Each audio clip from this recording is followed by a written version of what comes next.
Het is een megaklus van 450 miljoen euro die het van begin 2023 klaarwezen moet. Het wordt oppakt door een consortium van bedrijven met de naam Level. Voor de bescherming in het hege wetter binnen speciaal voor de Oosterdijk betonblokken ontwikkelen. Eind 2022 dan is die dijk bestand tegen een storm van eens in de 10.000 jaar.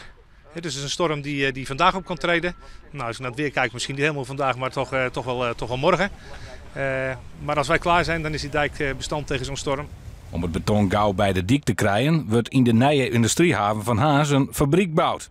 Daar moet een soort werk op smieten voor de regio.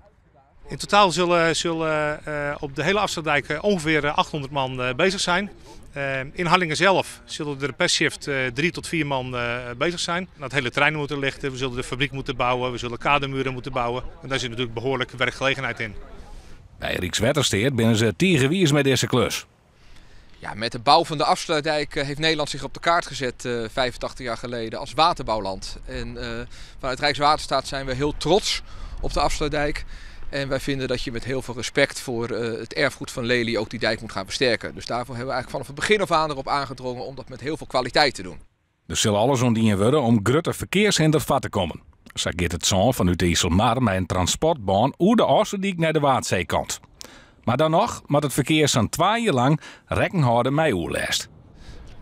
Het is niet aaneengesloten 2 jaar, maar over die periode 2 jaar last verspreid over een periode tot aan eind 2022.